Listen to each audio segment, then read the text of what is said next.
மாநிலங்களவை தலைவர் ஜெகதீப் தன்கர் மீது நம்பிக்கையில்லா தீர்மானத்தை கொண்டுவர இந்தியா கூட்டணி முடிவு செய்திருப்பதாக தகவல் வெளியாகியிருக்கிறது. இது பற்றின மேலும் விவரங்களை செய்தியாளர் ரமேஷ் வழங்க கேட்கலாம். ரமேஷ்குமார், வணக்கம். இது தொடர்பான முழு விவரங்கள். வணக்கம். மாநிலங்களவை தலைவர் ஜெகதீப் தன்கர் ஒருதலைபட்சமாக செயல்படுகிறார் என்ற குற்றம் சுமத்தி அவர் மீது நம்பிக்கையில்லா தீர்மானத்தை கொண்டுவர இந்தியா கூட்டணி தலைமையிலான எதிர்க்கட்சிகள் முடிவு செய்திருப்பதாக தகவல் வெளியாகி உள்ளது.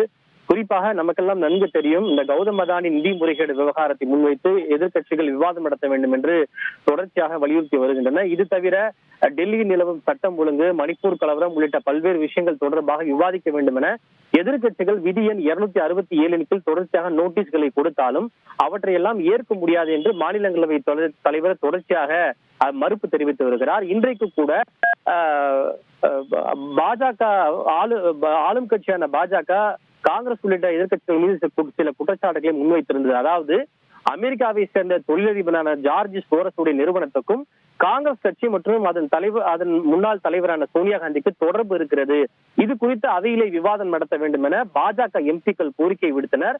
அதனை மாநிலங்களவை முன்னவர் JP நட்டாவும் ஆதரித்து இது குறித்து விவாதம் நடத்த வேண்டும் என்று அவர் கோரிக்கை விடுத்தார். அப்போது குறுக்கிட்டு பேசிய மாநிலங்களவை எதிர்க்கட்சித் தலைவர் மல்லிகார்ஜுன் கார்கே, பாஜக இந்த அவையை நடத்தவிடக் கூடாது என்று முடிவு செய்துவிட்டது, பாஜக ஜனநாயகத்தை கொலை செய்கிறது என்று தன் விமர்சனத்தை முன்வைத்திருந்தார்.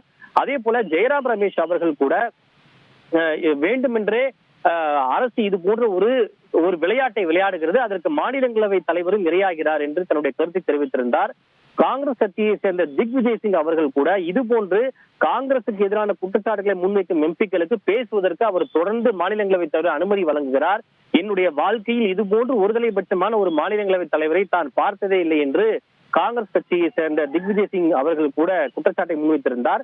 இந்த நிலையில் தான் தொடர்ச்சியாக மாநிலங்களவை தலைவர் ஜெகதீப் தன்கர் ஆளும் கட்சிக்கு ஆதரவாக செயல்படுகிறார், ஒருதலைபட்சமாக அவர் செயல்படுகிறார், எதிர்கட்சிகளை அவர் மதிப்பு கொடுப்பதில்லை என்ற குற்றச்சாட்டுகளை முன்வைத்து அவர் மீது நம்பிக்கையில்லா தீர்மானம் கொண்டு வர முடிவு செய்திருப்பதாக தகவல் வெளியாகி இருக்கிறது. தகவல்களுக்கு நன்றி ரமேஷ்குமார். செய்திகளை உடனுக்குடன் தெரிந்து கொள்ள உடனே சப்ஸ்கிரைப் பண்ணுங்க.